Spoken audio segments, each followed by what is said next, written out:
Hey, P students, we have a couple practice problems here involving the Phillips curve. And so the first thing you need to make sure is you've watched the video about the Phillips curve. Um, but if you have, we'll continue here. Go ahead and pause the video and give yourself a shot on this first problem here. And again, the more you practice yourself, the better you see your mistakes, the more you can fix them. Some mistakes are definitely uh, likely early on here as we start doing these. So go ahead, pause it, go ahead and give yourself a shot, and we'll go over the answers here shortly.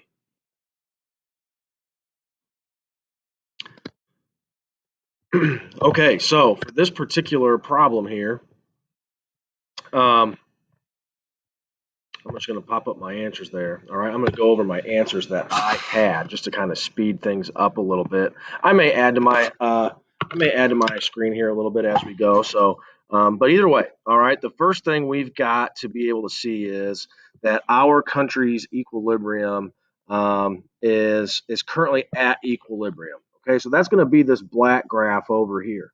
Okay, and I haven't really tinkered with it yet. I am eventually going to have to use that graph. Okay, as we get to that as we get to a new point. But I like to draw what I know. Okay, because I think that I'm a big believer in that as you go through some of these problems, you can use graphs to walk you into some other things. Okay, so I drew my graph in black here. I eventually add to it. I'll show you what I added when I get to that point. All right, and we also know that our central bank is open market selling. Okay, government bonds. Remember, sell equals smaller economy, right? So that's one way I remember it. Okay, so we know that as we move forward. So if we're going to make the economy smaller, moving on to A here, all right, I'm going to draw a money supply graph. That's our vertical supply line, okay? Interest rate on our y-axis, quantity on our x-axis. To make the economy smaller, I've got to increase the interest rate. I've got to decrease the money supply to the left. That gives us a new interest rate. Our interest rate's going to go up. Okay, so you can see over here, I listed our money supply is going to decrease in this cell, in this cell of bonds, sorry, and our interest rate is going to go up. Okay, matching my answers there. Now for B and C, we haven't had too much practice with this stuff, but remember our formula for nominal versus expected versus real interest rates, okay? So how I kind of figured this out is, and when it's asking me if what we are finding is the nominal or real interest rate, remember, our inflation rate is going to come from over here. That's going to be basically our expected inflation rate eventually when we see that. The interest rate banks charge is going to be determined by by the money supply and the demand for money. So we can see that right there. Okay. So we know we don't have the real interest rate. We don't have the expected. We don't have this. Okay. We don't have the value of this. It never gives us the value. So we never have it. Okay. So since we never have it, we can't figure out the real in this case. And so we can say that it's going to be a nominal. What we're seeing in this graph here is a nominal, is our nominal interest rate, what the banks are going to charge, because we're trying to compare what banks charge to the inflation rate. We don't necessarily know what that is. See, kind of a tricky wording here, and it's not too tricky once you know what you're looking at. I set up the equation over here: nominal minus expected equals real. That equation is called the Fisher equation. I spent some time looking up online some good, indicators or help tools to help us remember what's going on. And Fisher, I turn that H into an N, makes it look like fish. Nominal N, expected E, R, real, right? Kind of helps me remember the order if I need to do that. Okay, so what condition will the nominal interest rate differ from the real interest rate? So when is nominal going to equal real? Well, anytime that this expected interest rate is not zero, okay, it's going to be different, right? So that is your answer. When expected does not equal zero. All right, now, if you missed B and C, we haven't seen too much of that. If you miss B and C, that's okay. We can get partial credit for these problems. Don't get too discouraged. There might be some problems you have no idea on. All right. So part D, we're gonna look at this. We're going to go up here and look at our graph, right? So we have this open market operation. Well, interest rates are higher. We've got to know that our aggregate demand is going to decrease. Okay, so our aggregate demand decreases. We can draw that on there. It's asking us what happens to real output. Well, it's going to go down. It's real GDP axis. And it asks us what happens to our price level. It's going to go down. That's our price level axis, obviously. Okay, so we got that answered. We also drew it. Obviously, I drew it a little bit out of place just to save some space there. Part E is asking us to draw a Phillips curve.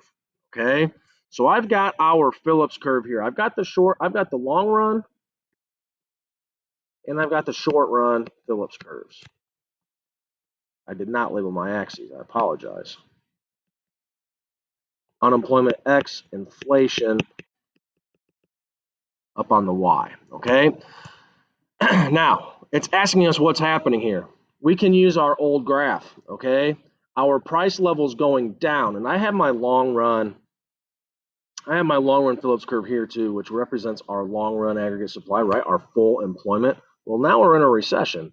So we know that our unemployment rate is going to be higher than our full employment rate. Okay, so we know we've got to increase our unemployment because output went down, right? We also know that on our price level, inflation went down. So I've got to make unemployment go up and inflation go down. And the way that I show that on this graph here, right, is by moving this dot down on my Phillips curve. Okay, so our unemployment rate increases, our inflation rate goes down. Identify a fiscal policy that would offset this up here. Well, we've only got two options for fiscal policy. We can increase spending, decrease taxes. All right.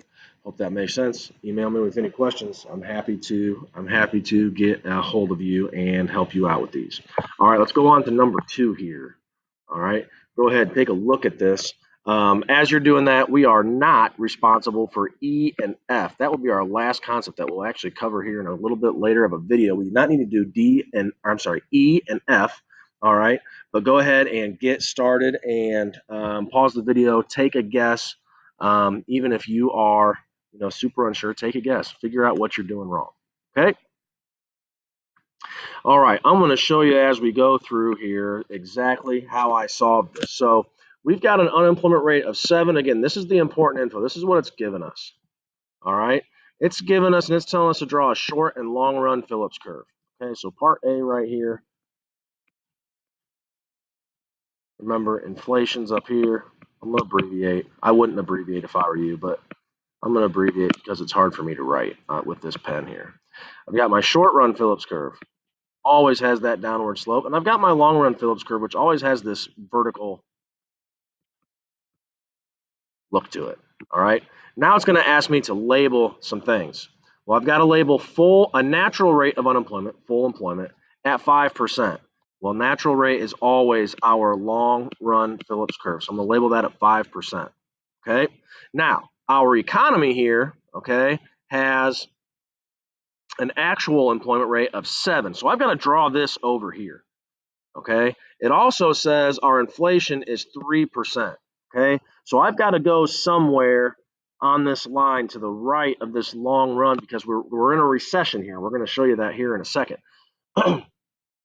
We're in a recession here, so we have an inflation rate of 3%, and it's just asking us to label that graph right there. If you did that, you're all set. What we really want to know, and I've got to label, 7% right there. Okay, so that's a 7% on my spot right there.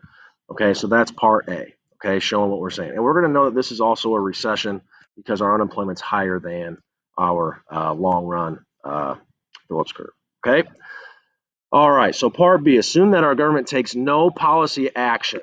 Okay, so when I hear no policy action from our government, I know that it's going to ask me something to do with probably our situation that's going to eventually look like this, right? Our long run aggregate supply, our short run aggregate supply, our aggregate demand, price level. I know that's going to do something along those lines to we have to figure out. So I'm going to draw it. Like I said, I knew we were in a recession because our unemployment's high. That means our GDP is down. All right, our output's not where it should be. So our government's not going to take any action. Well, if they were going to take action, we'd be sliding our aggregate demand curve back over to the right. Right? They're going to try to speed things up to fix unemployment. However, in the long run, what's going to happen is, and I'm not answering the questions yet necessarily. Remember, in the long run, people start accepting lower wages. We know that our short run aggregate supply is going to start shifting back to the left. Okay, so we know that we haven't answered these questions yet, right? But we know that that's what's going to happen. So our short run aggregate supply shifts to the left. I'm sorry, to the right. I misspoke a second ago. Shifts right